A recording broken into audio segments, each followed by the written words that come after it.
Hola, muy buenas, bienvenidos un día más a mi canal. Hoy les voy a hacer la reseña de La muñeca sangrienta y La máquina de matar de Gaston Leroux. Y pues espero que les guste.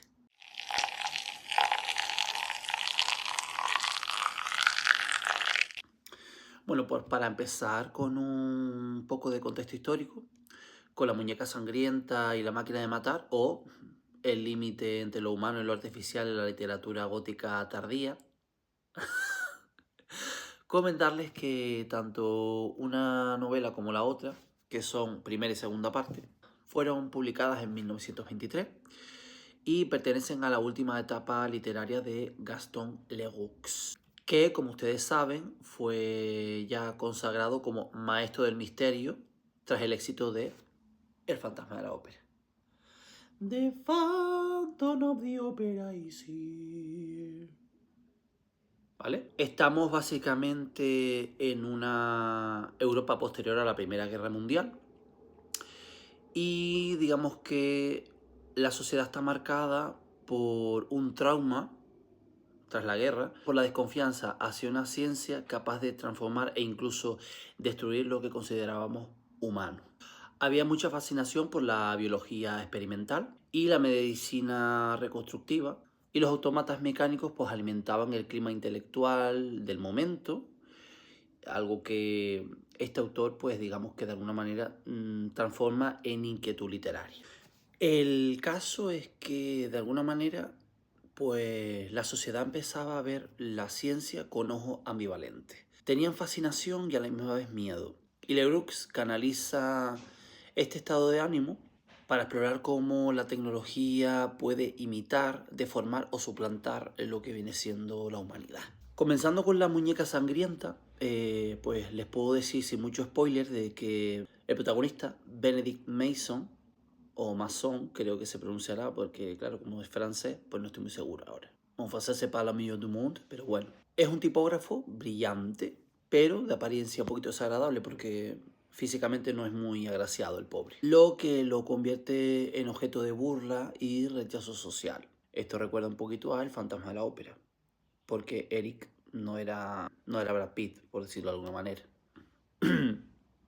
Benedict vive pues obsesionado con Christine Norbert, que es una joven que encarna para él la belleza y la pureza. Y Christine, sin embargo, pues está comprometida con Gabriel, un joven escultor delicado y frágil, casi angelical. No voy a entrar mucho en spoiler, pero sí necesito contar un poquito más para, digamos que enganchar al lector que quiera leérselo. Un día, Christine abandona este mundo repentinamente en circunstancias bastante misteriosas y esto deja a Benedict devastado porque estaba enamorado de ella. Pero pronto ocurre un rumor, bastante inquietante la verdad, en la mansión de los Norbert, y es que alguien ha creado una muñeca mecánica viviente, o sea, un autómata de toda la vida, que se parece mucho a Christine, que canta y se mueve con excesiva perfección. A partir de aquí la novela va tornándose más oscura, porque Benedict se sumerge en una obsesión enfermiza por esa réplica y el lector, nosotros, acompañamos a Benedict a un descenso psicológico entre la duda, la fascinación y el terror. La historia presenta a la figura de un científico artesano que experimenta con la frontera entre la vida y el mecanismo, algo que recuerda un poco a lo que hacía Víctor Frankenstein en Frankenstein. Él creaba vida, pero él utilizaba otro tipo de materiales. Leroux mantiene hasta casi el final la tensión entre ¿ha sido Christine recreada como autómata? ¿Hay intervención de algún alma, algún espíritu dentro de ese robot, de ese muñeco? ¿Es todo parte de una obsesión de un hombre incapaz de aceptar la muerte? El desenlace obviamente muestra la realidad de la situación, pero lo verdaderamente devastador es el descenso o la transformación emocional que va sufriendo Benedict y cómo la obsesión puede destruir tanto al obsesivo como al objeto de su deseo. En el caso de La máquina de matar, es un relato más breve que La muñeca sangrienta, Y Gaston Leroux lo que hace es que nos introduce a un invento escalofriante, una máquina capaz de asesinar de forma automática, sin intervención humana directa.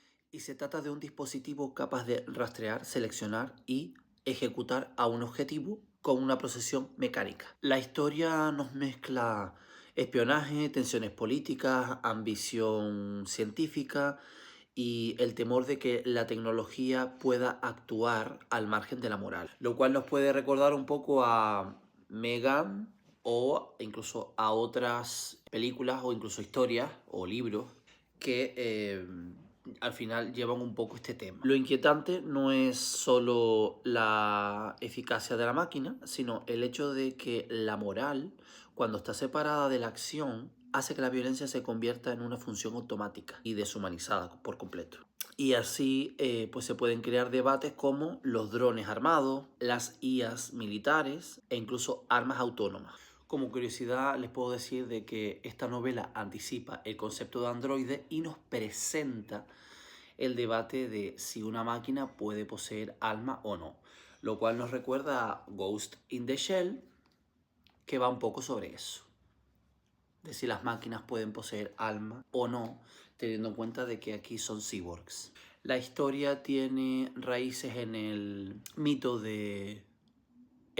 clásico de Pigmalión, pero también en el motivo gótico de la mujer espectro inaccesible. La novela dialoga con las primeras investigaciones médicas sobre reanimación y trasplante de órganos, y la figura de Gabriel, digamos que ha sido interpretada como símbolo de fragilidad espiritual, contrapuesto por ejemplo a la rudeza atormentada de Benedict. Si tuviera que analizar esta obra, yo diría que Christine no es simplemente una mujer, sino más bien una imagen, un símbolo. Y diría que Benedict no ama a la persona, simplemente está obsesionado con la idea de la belleza perfecta, imposible de poseer. Y la muñeca encarna esa idea, pero al mismo tiempo revela el horror de la mujer convertida en objeto, bella, silenciosa, obediente y eterna. Y diría que la historia de alguna manera funciona como una crítica a la cosificación del cuerpo femenino desde el deseo masculino. Porque al fin y al cabo, Christine viva es deseada, pero Christine muerta es dominada. La tragedia en esta obra nace de esa inversión. Esta obra muestra a Leroux en su faceta más oscura y visionaria y combina lo que viene siendo el romanticismo gótico, la crítica social y la anticipación de problemas éticos que hoy en día seguimos teniendo. La escritura de esta obra crea una atmósfera densa y elegante donde la obsesión, la belleza y la muerte se entrelazan. Y por decirles alguna cosita más, yo creo que Gaston Leroux en estas dos obras nos enfrenta al deseo de perfección y el precio al intentar alcanzarla.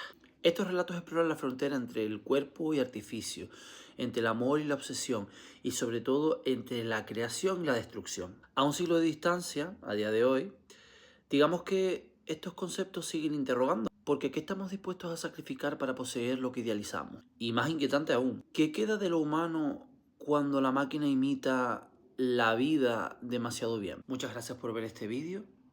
Suscríbete si quieres seguir viendo reseñas así, estar por casa. Dale un like si te ha gustado, coméntame tus impresiones. ¿Te has leído estas obras de Gaston Leroux? ¿Te has leído El fantasma de la ópera? ¿Te has leído Frankenstein? ¿Te has leído Ghost in the Shell?